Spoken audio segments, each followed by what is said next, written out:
Boker Tov, good morning, everybody. We're learning about the weekly Torah portion, Parshas Noach, and we're learning about a biblical prophecy that is fulfilled in this week's Torah portion. It's pretty awesome. Wouldn't that be nice? Yes.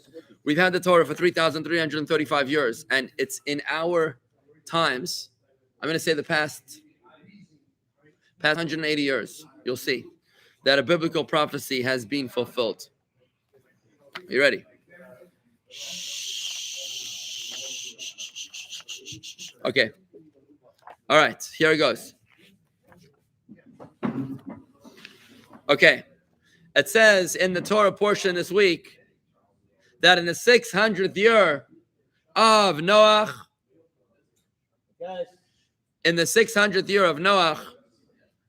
all the well springs from the deep opened up, and the windows of the sky as well. Now, what's this talking about? It's talking about the great flood of Noach. It happened in the 600th year of Noach's life. You know, in those days, people lived long. Don't get stuck on those details. But in the 600th year of his life, this is the pasuk in the weekly portion. 600th year of his life, the well springs from the deep, and the windows of the sky opened up, and Noach, that was when the great flood happened. The Zohar, which is the book of Kabbalah, that yellow section, the set over there. The Zohar tells us in its commentary on the Chumash an amazing thing. That in the 600th year, the meaning of the deeper meaning of this verse is like this.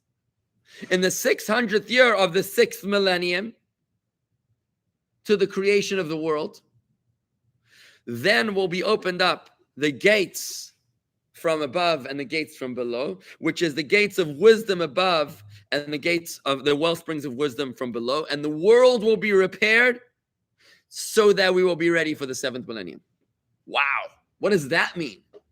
Well, let's take a look. What is the 6th millennium? So the first 1,000 years of creation is the first millennium. What year are we in? 2022.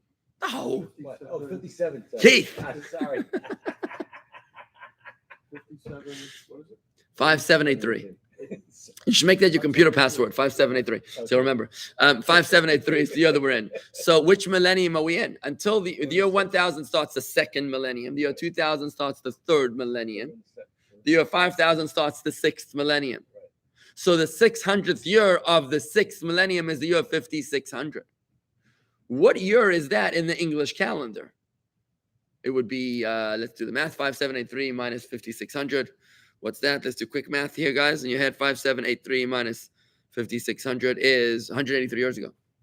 What is 2022 minus 183 years? 1840. What happened in the year 1840? What do you think happened in the year 1840? Dan, what do you say? Corey? War. What? War? War. Is that what you said, war? If you're going to say war, it could be in every single year of the past. That was an easy 1,000, 2,000 years. Somebody fought somebody else, right? In the year 1840, the world changed. The world changed. Never to be the same ever again. It was the dawn of the Industrial Revolution. It was the year that man was replaced by machine, where we started to work smarter instead of harder. And you'll notice that revolution is not stopped, it's only snowballed. Think about it. When I got married, cell phones, like flip cell phones, was like a thing. Today, it would be humiliating to be called with a flip phone, right? Apple wasn't born yet. Facebook is just a teenager. Google is just turning 21 maybe and ready to drink alcohol, right? I mean, think about it. Technology is snowballing so fast. The world has changed more in the past 180 years than it has in the past 1,800 years. And the world has changed more in the past 18 years than it's changed in the past 180 years, right? What do you think the world's going to look like in 10 years from now? Scary. If longevity and life expectancy has surpassed, in the 180 years ago, people probably lived 40, 50 years old, maybe 40 years old. Today, it's well over 100. United Kingdom announced already, the Department of Vital Statistics announced that they're within, by 2030, over 100 life expectancy for all. But you think in 100 years from now, you think that's going to be increased? We went from 40 to 100 in 100 years. 100 years from now, probably living to 180. In any event, this is the biblical prophecy of this week's Torah portion. And the Zohar says it explicitly. In the 600th year of the 6th millennium, the gates of wisdom above and the well springs of wisdom below will open, and the world will prepare to enter into the 7th millennia, just as a person prepares on the eve of Shabbos to enter into the Shabbos. So what happened? Okay, let's explore this a little bit. The prophecy comes from The Zohar. the Zohar. The Zohar, which is the book of Kabbalah given to Moses on Mount Sinai by God, kept in secret until Rabbi Shimon Bar Yochai wrote it down 2,000 years ago in the book of the Zohar. And now it's in English in that yellow set. Now, you can look at it. Take a look. The gates of wisdom above, what is that? The wisdom of Torah. The well springs of wisdom below, what's that? Science, technology, wisdom from below. It's the revelation and the expansion of this wisdom, both the wisdom of Torah and the wisdom of the sciences, which creates the preparation for the coming of the Mashiach. Now, it's known that in this period of time, which is mentioned in the Zohar, the year 5600 since creation, the year 1840 in our calendar, it was the time when we experienced not only the Industrial Revolution, which was the dawn of scientific discovery, but also what happened in the wisdom of Torah. That was the explosion of the teachings of Chassidis. That was the lifetime of the Tzemach Tzedek, the third Chabad Rebbe, when the teachings of the Alter Rebbe and the Baal Shem Tov and the Tanya were, they exploded. In fact, the year 1840 was the year when Mashiach was supposed to come. And it says in Yom Yom that one of the Rebbes asked his father that Mashiach was supposed to come in the year 1840. So what happened? So he said, what are you surprised? That was the year that the Alter Rebbe's discourses, Likutei Torah, was published, it's the corollary of Tanya.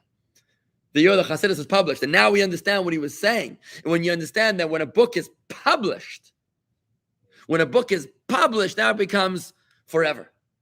So the teachings of Chassidus were now published. Until then, it was like floating manuscripts, But now it's published in thousands of copies disseminated.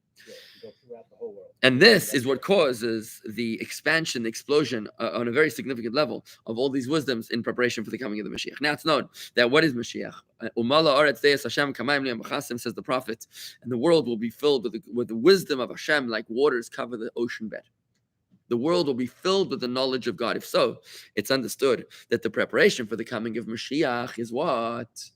Mashiach is not some guy jumping out of the ground and saying, hallelujah, I'm here to save you. Mashiach is the world rising to a higher consciousness, to a divine awareness, where a Hamas terrorist looks at a child over the Gaza border fence and he sees a godly soul. And a Hamas terrorist sees within himself a godly soul, a divine image. That is the era of the Mashiach. Can you imagine if tomorrow the Nobel Science Prize will be awarded to a scientist that's discovered a kind of microscope that goes beyond subatomic particles to discover spiritual energy? A telescope that can look within and see the godly soul within you. Wouldn't that be unbelievable to detect the presence of your deceased loved ones hovering over the graves and in your house? To detect within yourself godliness, something which our eyes are blind to thus far. But imagine tomorrow will be discovered like electricity was discovered, like cell phones were discovered. We too will discover a spiritual microscope, and I guarantee you it's going to happen. I'm telling you right now. You heard it over here. The spiritual microscope will be discovered. It's a matter of time. I'm opening the New York Times science section. I'm waiting for it. I'm telling you right now. You heard it here. It's going to happen. Someone is going to discover a new level of observation. You can call it consciousness. It's going to cause consciousness, but yeah, perhaps observing consciousness, right? Where we'll be able to detect life beyond what meets the physical eye. Yeah. It's there, but our minds just have to be open to it to find that. Yeah. Our minds have to. Right now, our minds have to be open to it. But when the guy comes out with the microscope, everyone's going to know about it. And that's going to be the Mashiach coming. Now, so since Mashiach is all about divine consciousness, we can understand that the dissemination of godly wisdom, of Chassidis, of Chabad philosophy. Remember, Chabad is not a denomination of Judaism. Chabad is a philosophical approach to God, to understanding the universe, to understanding life, right? It's a rational approach to understanding the mysteries of the universe, of creation, and of God. So I can understand why studying Chassidus is vital in order to bring Mashiach, but Are you saying Mashiach is not a person? That's right. Yeah, it's a consciousness. Mashiach is a teacher. It will be a person who's a Mashiach is an era, which is taught by the teacher. But don't get lost in the teacher. okay. It's like you're praying to God. The rabbi's giving the sermon. Don't pray to the rabbi. Do you know what I mean? The rabbi's giving the sermon. He's giving the sermon. So that's nice. But the message is about God. So Mashiach is bringing to us divine consciousness. He's the teacher of divine consciousness. But it's not all about him. He's just the pilot of the airplane. I don't want to throw your course off track, but I think if Harvey, I mean, we're all waiting for this. Or someone comes, there's a bright light, everything changes overnight. Pigs are flying, we eat them, whatever. But technically, the Rebbe we could be in that era right now. We are. We were taught. We already are. As the people learn and become more conscious or whatever, we could be in that period right now, though. That's what he's saying, though. We are. Because we're learning. I'm telling you right now. It's coming, we say, but how do we know the Rebbe wasn't the Mashiach? He probably was. And now his learning Why not? is spreading. 100%. 100%. You see what he's saying? He's saying, could the Rebbe be the Mashiach? I can't think of a better candidate than the Rebbe. I mean, I don't think it's the janitor down the road. Do you know what I mean? If there's anyone I had to point a finger to, I would say the Rebbe. Now, the Rebbe gave us the wisdom. He gave us all the tools. That's this whole bookcase. If I spent 8 lifetimes teaching it, I wouldn't finish. Do you know what I mean? It's up to the people to see it. Exactly. It's up to us to see it. And the Rebbe said that to us, his last words. All you need to do, Mashiach is here. Just open your eyes. Remember, we spoke about that. Open your eyes. It's here. Now, think about it. The biblical prophecy says it's happening. The biblical prophecy says it's happening in the year 1840, right? So that young Rebbe asked his father, why Mashiach didn't come? And he said he did. We published the Alter Rebbe's teachings. That's exactly your point, right? Thank you. We are living in the most exciting times in the history of the world. And we're sleeping through it. We are literally sleeping through it. My job as a Chabad rabbi is to wake myself up, and to wake my family up, and to wake my community and the world up to the awareness of the amazing, exciting, brilliant times that we're living in. Because remember, Mashiach's coming is like the rise of the dawn. Don't we live forever with Mashiach? Yes, we will. And guess what? Science is racing towards that. That's my point. So you know, when the sun rises, it doesn't just go dark to light. It goes so slowly that you just don't realize it. And by the time you realize what's going on, it's broad daylight outside. It's like cooking a frog. You know what cooking a frog is like? You know how you cook a frog? You ever try? You put him on a slow fire. Put him in water and slow fire. It loves it. It's warm. It loves it. And it gets just a little bit hot, a little bit hot. Before he knows it, he's cooked, right? But if you put him in boiling water, he's going to jump right out. You put him in cold water and you heat it up slowly. Now, I never tried this, but this is what I read. So that's how Hashem is cooking us. He's ready to bring us into Mashiach, and we're seeing, they found a vaccine. Oh, they found a cure for AIDS. Oh, they found a cure for cancer. Oh, they found a cure for this. Oh, they found a cure for that. Next thing you know, we're living to 180 years old. We're fulfilling biblical prophecies of flying on the wings of eagles, of communicating one end of the world to the other in seconds. These are all biblical prophecies. We're experiencing, listen, the prophecy says, and the world will be filled with the wisdom of God, like the waters cover the ocean bed. Does that sound absurd? It sounds a little funny. Guess what? Anyone in Polynesia or in Saskatchewan has internet connection, can Google the most unbelievable, earth-shattering Torah classes on earth within seconds. Would that not be the fulfillment of the wisdom of God flooding the earth like waters cover the ocean bed? Think about it. We're already there. We're just sleeping. The hard part is shalom in the world. What? Shalom in the world? I disagree with you. I disagree with you. Why? Because 100 years ago, Putin would have been a hero. It's survival of the fittest. who the mightiest one is the one you want to be on his team. Today, he's a pariah. Yeah, but he's still. I'm not saying that there's no war, but today, if you're going to go to battle, you are going to be sanctioned. You're going to be the one and nobody likes. It's unpopular. It's not cool anymore. I agree with that. It's not cool, but there's dictators. Okay, we're not living in the days of Genghis Khan People or are subjugated. But and not only all these dictators, places. but it also, people. What always gets me is just what you're saying. As far as the world has progressed, technology and everything, and people aren't starving anymore. There's food. yeah, that's amazing. And yet, All biblical prophecies, by the way. and yet, there's so many places. Just take a Venezuela or stuff like that. Places are so wealthy that are essentially dictators still, and people are subjugated. By the They way, live in poverty. that too is part of the biblical prophecy, and Dan knows this because we studied this together in the Talmud. Remember what it says over there? It says there'll be so much, yet the people will go hungry. Remember that? Yeah. In the end of the Talmud Sota, it says there'll be an abundance, but the prices will still be sky high. Right? Maybe that's so much a place like Venezuela, Yeah, what happened here? People starve here in the U.S. or the price of oil, for heaven's sake. People starve here in the U.S. There's poverty. There's all that. More people die today of obesity than die of poverty. Okay, do you know that? More people die from Diet Coke than die from starvation. Probably. It's true. Probably. So, But but India, you're saying Mashiach may have already been here. I'm not saying he's already been here. I'm saying Mashiach is already here. The question is, did you open your door to him yet? That's the No, no. question. I understand, but take Orthodox Jews. They're waiting for Mashiach, waiting for a person. right? I don't know What you're saying overgeneralize. is Mashiach's really here. Open your eyes.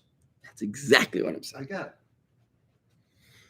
And the Zohar told us this 2,000 years ago, that in the year 1840 was going to be a game changer. Everything's going to change. The wisdom from above, the wisdom from below. It's a scientific, historical fact. You can Google it, Oh, right? It's awesome, right? And now we're reaping the fruits of this prophecy from Parshas Noach, which was to happen 5,000 years ago, right? Noah and the Great Flood, right? And you still see the ark, by the way. It's on Mount Ararat still. And we're reaping the fruits of this prophecy today, because today we're still having emergent technology. I think I read yesterday that they think might have found the cure for cancer.